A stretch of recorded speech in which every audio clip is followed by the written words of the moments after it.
ఓ భక్తి కలిగిన తల్లి, వారిది కడప. మన లైవ్ చూస్తారు. వైఎస్ రాజశేఖర రెడ్డి గారికి సమీప బంధువులు. కోవిడ్ దినాల్లో వారి కుమార్తె కానుక ఇవ్వటానికి ఆ తల్లి వచ్చింది.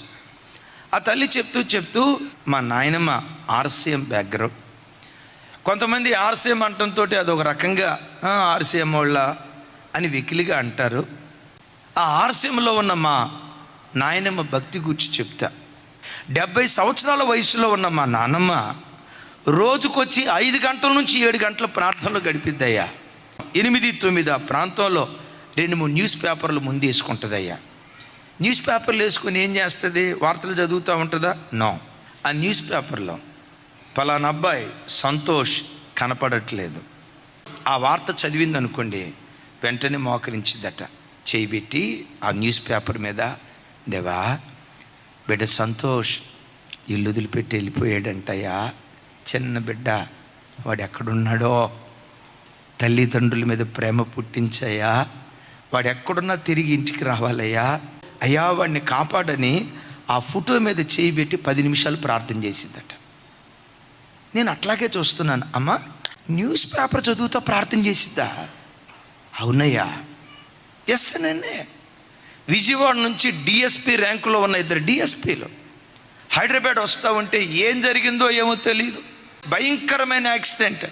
ఆంధ్రాలో డిఎస్పీలుగా పనిచేస్తున్న 2 పోలీస్ ఆఫీసర్లు ఉన్న పాటున స్పాట్ డెడ్. సహజంగా వేరే వాళ్ళు అయితే అయ్యో పాపం అలా జరిగిందా ఆ మాటని ఆపేస్తారు. ఆ తల్లి అలా ఆపదు. ఇన్ఫర్మేషన్ ఇంటర్సెషన్గా మారుస్తుంది, రిపోర్ట్ రిక్వెస్ట్గా మారుస్తుంది. నీ చెవులకు వినబడిన దాన్ని విజ్ఞాపనగా మార్చే వ్యక్తిత్వం నీలో ఉంటే నీ ద్వారా వేల కొలది కుటుంబాలను దేవుడు ఆదరించడం ప్రారంభిస్తాడు. ఎంత గొప్ప ఎంత గొప్ప ఎంత గొప్ప ఆధ్యాత్మిక స్థితో కదా.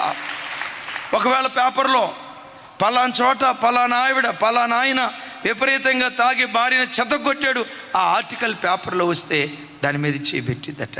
అయ్యా, ఈ రోజుల్లో ప్రజలు బ్రాందీ షాపుల దగ్గరికి వెళ్ళి చూస్తే క్యూలు కట్టి ఉంటున్నారయ్యా. ఏడుస్తుందట. బ్రాందీ షాపులన్నీ మూతేయబడాలయ్యా, సినిమా హాళ్ళన్నీ దేవాలయాలుగా మార్చబడాలయ్యా, బార్ అండ్ రెస్టారెంట్లన్నీ ఆరాధనా స్థలాలుగా మార్చబడాలయ్యా, ఈ కార్యం చేయయ్యా అని ఆ ఆర్టికల్ మీద చేయబెట్టి ఏడుస్తూ ప్రార్థన చేస్తుందట. చెప్పంటారా?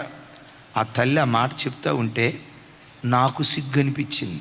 7 నిమిషాలు కూడా మోకరించలేని ఆత్మీయ భ్రష్టులు ఒకవేళ ఇక్కడ ఉన్నారేమో.